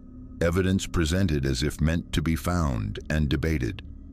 From final SR summary, Eli was never recovered. The backpack remained the object that proved someone could put a thing exactly where it would be discovered, even after heavy rain, even with searchers nearby, even with the creek erasing weaker traces, and the receipt remained the object that insisted the mountain could hand you a piece of tomorrow, then watch you argue about whether it was real until the ink finally let go. Archival transitioner receipt predicted the next day, while devices briefly forgot where they were. The final file returned to the simplest, most impossible proof: boot prints that reached a cliff edge and continued up a vertical wall. Sheriff Thomas Kincaid had spent most of his career translating panic into paperwork. In the mountains, fear moved faster than facts, and the public loved the word impossible because it let them stop thinking about mechanics. Thomas did not use that word. He used terms like probable, consistent, and unaccounted for. The call came in after dawn on a damp autumn morning, when cloud cover sat low enough to blur ridge lines into a single dark band. A hiker had not returned from a day route that locals treated as safe. The trail was marked, the loop was common, and the weather had not been violent. Missing persons in that context usually meant injury, disorientation, or a decision someone regretted too late. The missing man was named Grant Ellery. He was in his early 30s, employed, known to friends as cautious. He had left a vehicle at a pull-off, signed a trail register, and carried the usual items: water, a headlamp, a small first aid pouch, and a flashlight with fresh batteries. The first team to search found his boot prints before they found anything else. The soil along the upper trail held moisture well, and the tread pattern was distinct enough to follow without guesswork. The prints ran forward in a steady stride, neither staggered nor rushed, with no dragging toe and no scuff marks that suggested stumbling. Thomas arrived after 2 deputies had already marked the track line with small survey flags. He read the scene the way he had been trained to read vehicle accidents, by asking what the ground could prove and what it could not. Stride length was consistent, no signs of struggle or erratic movement. From Sheriff's scene report, print edges were sharp, indicating recent passage under wet conditions. From evidence technician field note, the prints led to a cliff edge above a ravine that locals called Blackjaw Drop, a steep cut where the forest fell away into rock and hemlock. At the rim, the tracks did what tracks were expected to do. They stopped. What was not expected was what came next. Mud marks appeared on the cliff face itself, not in a chaotic smear like someone had slipped, but in discrete contact points at roughly shoulder height. The marks looked like transfers from a boot sole and a palm heel, placed with enough force to leave pattern but not enough to suggest a fall. Thomas leaned close without touching the wall at first. He let his eyes adjust. He let his brain try to turn it into something normal. Then he saw the tread, a partial boot imprint sat on the vertical rock, like a footprint on a sidewalk, followed by another a short distance above it, then another. The spacing was not random. It resembled steps on an invisible staircase. Boot tread marks continued on vertical rock, spaced like steps. From Sheriff's scene report, mud transfer was moist, consistent with contact made within a short window. From forensic note, he ordered the area treated like a technical recovery site. That meant more than searching. It meant controlling the scene so the evidence stayed clean enough to argue about later. A deputy photographed the track terminus at the rim. Another photographed the vertical marks with a measuring tape in frame. The evidence technician took close shots of the tread pattern and logged the sequence as ascending impressions, not slides. Thomas looked for the human explanation first. He checked for a hidden scramble route.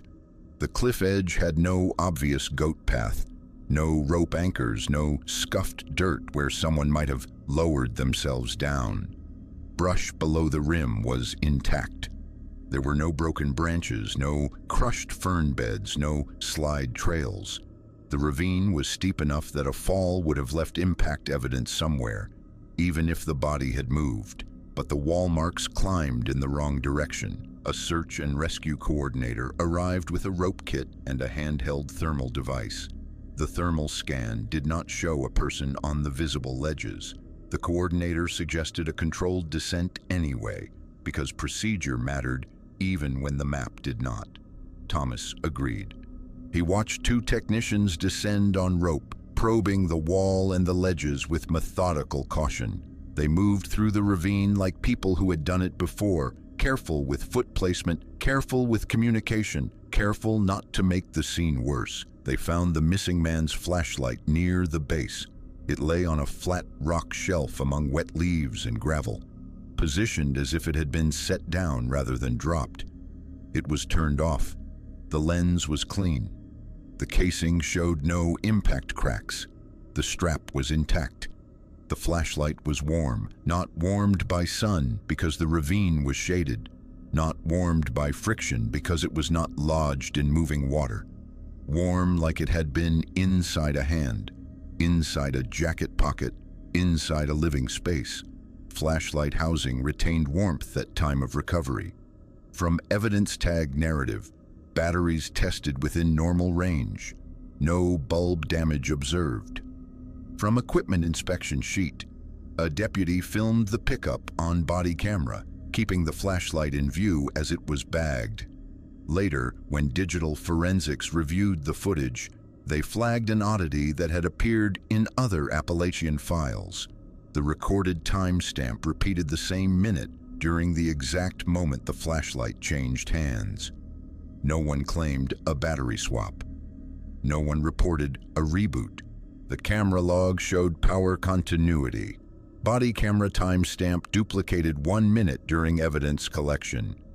From digital forensics summary, video stream showed no interruption consistent with manual reset. From device audit note, Thomas returned to the wall and studied the climb line again. The marks continued up until they reached a narrow ledge, then stopped at a section of stone that looked smoother than the surrounding face, as if that patch had been polished by contact over time.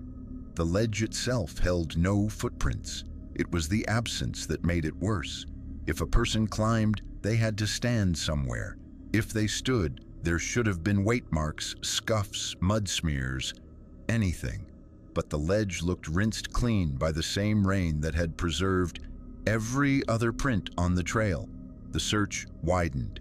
Deputies and volunteers moved along the rim in both directions, looking for alternate descent points, looking for broken branches that might hide a fall, looking for any sign that the wall marks were a trick of angle. Thomas made himself touch the mud on the cliff. It smeared under his glove with the same softness as trail mud. It was not dried. It was not old. It was not a stain. It behaved like fresh evidence. Rock face mud transferred onto glove with minimal pressure, indicating recent application. From sheriff's supplemental note, consistency resembled trail mud at rim, suggesting same source material. From lab intake description, he began to feel the kind of discomfort that did not come from fear, but from being forced to document something that refused to fit inside a report template. By mid-afternoon, the team ran a drone pass along the cliff face. The video showed the wall marks clearly, rising in a line that made no sense without an imaginary ladder. It also showed something subtler, faint handprints higher than the tread marks, as if whoever made them had shifted from stepping to pulling. No handholds were visible. Drone footage showed additional contact marks above treadline, consistent with climbing motion. From aerial unit summary, no natural holds, observed an immediate contact path. From SR coordinator note, Thomas asked the evidence technician to compare the tread pattern on the wall to the tread pattern on the trail. The pattern matched. That did not prove the same boot made it, but it made coincidence harder. He also asked for a mud sample from the wall and a control sample from the trail. If someone had staged the marks, the mud might not match. If the mud matched, it still would not explain how it got there, but it would remove one more comfortable theory. The lab later confirmed the samples were consistent with local soil composition and organic content. It did not prove anything supernatural. It only confirmed the obvious. The wall marks were made with the same mud that had been on the trail. Wall sample and trail control sample showed consistent soil profile and organic matter. From laboratory comparison report, no foreign binder or adhesive agent detected in tested material. From lab addendum as daylight faded, Thomas made the decision he hated. He closed the scene. He did not do it because the evidence was solved. He did it because night on that cliff would create new injuries, new tracks, and new noise in the record. He secured the area with tape and posted a deputy at the trailhead to deter curiosity seekers. Before he left, he stood at the rim one more time and looked down at the wall. The climbing line ended at the smooth patch of stone like a sentence cut off mid-word. The missing man's prints did not lead away from the cliff edge. They did not turn back. They did not scatter. They simply stopped being the kind of evidence that belonged to ground. In the weeks that followed, Grant Ellery was not found. No remains surfaced downstream. No gear appeared on other trails. No credible sightings came in. The flashlight remained the only object recovered from below, and its warmth remained the detail that made deputies speak quieter when they referenced it. Thomas filed the case into the county's unresolved stack. Officially, it stayed open. Practically, it became the kind of file people returned to when they needed to remind themselves that the mountains could break a person without leaving a neat story. In his private notes, Thomas wrote the only conclusion he trusted enough to keep. He did not write that the mountain was alive. He wrote that in rare intervals, the mountain behaved like a system that could redefine what a path was and could carry a person along a surface that should not have been passable. If the prints were real, then terrain rules did not apply during the window. From Sheriff's private case note, evidence suggested a corridor existed where there should have been only a wall. From after-action memo draft, final archival Note 9 Appalachian case files, partially verified. Different counties, different witnesses, one repeating structure, maintained corridors, timed silence windows, duplicated minute stamps, coordinates that briefly nullified, and physical artifacts positioned as if for discovery. The antagonist did not behave like an animal. It behaved like a service, enforcing rules and testing compliance. If one of these stories stayed with you, write which file and what detail you could not shake. Subscribe to Black Pine Archives and keep to the marked trail. In these mountains, the shortest cut is sometimes a door.